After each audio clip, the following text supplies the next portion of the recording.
హిందూపురం ఆంధ్రప్రదేశ్లోని ఈ అసెంబ్లీ నియోజకవర్గానికి అనేక ప్రత్యేకతలు ఉన్నాయి.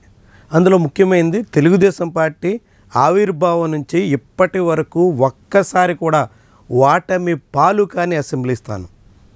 అదే సందర్భంలో ఎన్టీఆర్ కుటుంబం నుంచి నలుగురు ప్రాతినిధ్యం వహించిన నియోజకవర్గం. ఇటీవల నందమూరి బాలకృష్ణ హ్యాట్రిక్ విజయాలు నమోదు చేసిన స్థానం. ఇలాంటి నియోజకవర్గంలో వైఎస్ఆర్సీపీ వివిధ రకాలుగా ప్రయత్నాలు చేస్తున్నప్పటికీ బోల్తా పడుతూనే వస్తుంది. ముఖ్యంగా బలమైన నాయకులకి ఛాన్స్ ఇవ్వకుండా వేరెవరో స్థానికేతరులకి సీట్ ఇవ్వడం ద్వారా అక్కడ వైఎస్ఆర్సీపీ చేతులు కాల్చుకుంటోంది అనే అభిప్రాయం బలంగా ఉంది. అలాంటి వైఎస్ఆర్సీపీ ఇప్పటికీ పూర్తిగా పాఠాలు నేర్చుకున్నట్టుగా కనిపించట్లేదు. ప్రస్తుతం ఆ పార్టీలో సీనియర్ నాయకుడిగా ఉన్న నవీన్ నిచ్చల్ని పార్టీ నుంచి సస్పెండ్ చేశారు. ఇది హిందూపురం వైఎస్ఆర్సీపీలో మంట రాజేస్తుంది. స్థానికేతరాలుగా ఉన్న నియోజకవర్గ ఇన్ఛార్జ్ దీపిక ఒత్తిళ్లతో వైఎస్ఆర్సీపీ అధిష్టానం తీసుకున్న నిర్ణయంగా అంతా భావిస్తున్నారు. వాస్తవానికి నవీన్ నిచ్చల్కి హిందూపురంతో సుదీర్ఘ అనుబంధం ఉంది. చాలా కాలంగా ఆ నియోజకవర్గంలో ఆయన పలుమార్లు ప్రయత్నం చేస్తున్నారు. హిందూపురంలో తెలుగుదేశం పార్టీకి అడ్డుకట్ట వేయడమే లక్ష్యంగా నవీన్ నిచ్చల్ సాగుతున్నారు. కానీ ఆయన ఆశలు ఇంకా నెరవేరలేదు. 2004లో కాంగ్రెస్ పార్టీ అభ్యర్థిగా, 2009లో కాంగ్రెస్ రెబల్గా, 2014లో వైఎస్ఆర్సీపీ అభ్యర్థిగా ఇలా వివిధ సందర్భాల్లో ఆయన బరిలో దిగినప్పటికీ లక్ష్యాన్ని అందుకోలేకపోయారు. 2019, 24లో ఆయనకి సీట్ రాలేదు. అయినా కానీ వైఎస్ఆర్సీపీలో సాగుతున్నందుకు 5 ఏళ్ల పాటు జగన్మోహన్ రెడ్డి హయాంలో ఆయనకి నామినేటెడ్ పదవి అయితే దక్కింది. కానీ మళ్ళీ వచ్చే ఎన్నికల్లో స్థానికులకే ఛాన్స్ ఇవ్వాలి అనే వాదన వైఎస్ఆర్సీపీలో బలపడుతుంది. నవీన్ నిచ్చల్ లాంటి వాళ్ళకి సీట్ ఇస్తే బాలకృష్ణకి ఖచ్చితంగా చెక్ పెట్టే అవకాశం ఉంటుంది అనే అభిప్రాయం బలంగా ఉంది.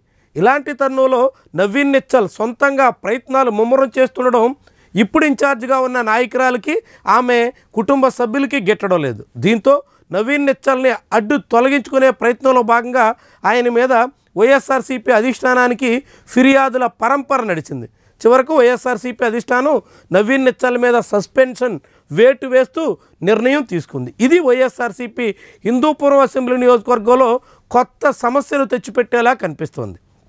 వాస్తవానికి నవీన్ నిచ్చల్ సహకరించి ఉంటే 2009లోనే కాంగ్రెస్ పార్టీ అభ్యర్థిగా అప్పట్లో బరిలో దిగిన ఇప్పటి అనంతపురం తెలుగుదేశం పార్టీ ఎంపీ అంబికా లక్ష్మీనారాయణ అప్పట్లోనే తెలుగుదేశం పార్టీకి చెక్ పెట్టగలిగే పరిస్థితికి వచ్చారు. కానీ నవీన్ నిచ్చల్ అప్పట్లో రెబల్గా పోటీ చేయడం వల్ల సేజేతుల కాంగ్రెస్ ఓటమి పాలైంది.